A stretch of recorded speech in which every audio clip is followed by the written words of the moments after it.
Hello, my name is Dr. Stephen Critchlow. I'm a psychiatrist and I've also been a church pastor. And I'm looking a little bit at the problem of suffering. And last time I began to introduce what it means to be made in the image of God. What does it mean that we bear his image? Baroness Caroline Cox is a wonderful example of a woman of tremendous courage.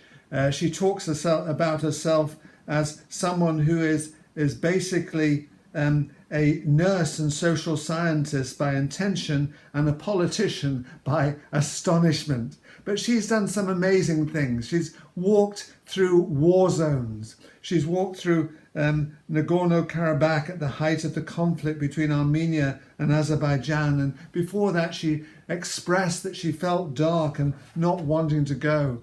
But she's risked her life in order to bring peace and stability into troubled regions. She's helped transform childcare for orphans in large impersonal state-run orphanages. During the Cold War, she delivered medical aid to Poland. She's been a bold advocate for the poor. And we admire somebody like that. We admire somebody who takes courage in both hands and goes to troubled areas to help the poor and the needy. And we admire someone like Baroness Caroline Cox. But what does it mean that we're all, in a sense, called to bear the image of God? In what way can we express that image? And some people have described that image in different kinds of ways. St. Thomas Aquinas said this. He said, "The image of God in human form is expressed in human ability to think and reason, to use language and art, surpassing the ability of the animals." And that's interesting. Reason, thinking, art, and language, expressing what it is to be made in the image of God.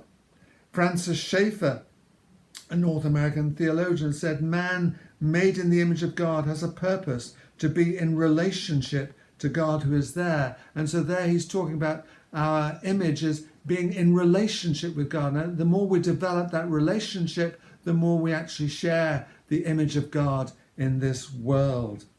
Leonard Verduin, a pastor, said this: "The image was encapsulated in our dominion over animals and plants. And in this world where we as men and women are expected to have dominion over the plant and animal kingdom." Dorothy Sayers, an English writer of detective stories and Christian apologist, has said, "Work is the natural exercise and function of man, the creature who's made in the image of his creator." And there she's saying that work is actually an expression of our relationship with God. Evdokimov, a Russian Orthodox lay theologian, said, "Man is free, for he is the image of divine liberty." And freedom is expressing our relationship, our image of God. And we have the power to choose. He's emphasizing that. And Dorothy Day, a North American Catholic writer and social reformer, said, "God is our creator. God made us in his image and likeness. Therefore, we are creators, and the joy of creativeness should be ours. God gave us a garden to till and cultivate. We become co-creators by our responsible acts, whether in bringing forth children or producing food, furniture, or clothing." So those expressions are saying this is what it means to be made in the image of God. It is the freedom to choose. It is the freedom to create. It is the freedom to work effectively. It is the freedom to exercise authority over plant and animal kingdoms.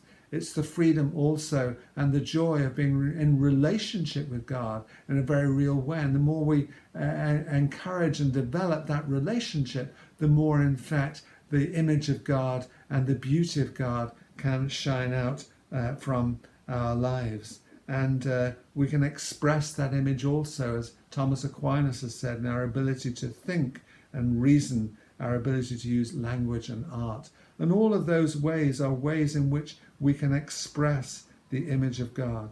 And of course, that image of God is most freely seen and most beautifully seen in the person of Christ himself. He became on this world the very image of God in its purest form, the very icon of God, if you like, the very picture of God, the very image of God.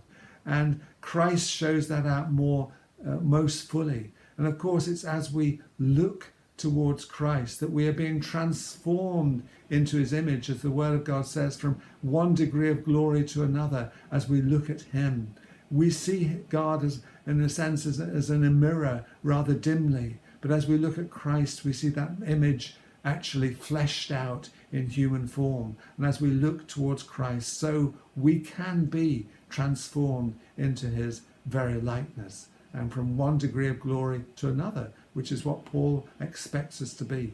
So God bless you, and thank you for listening.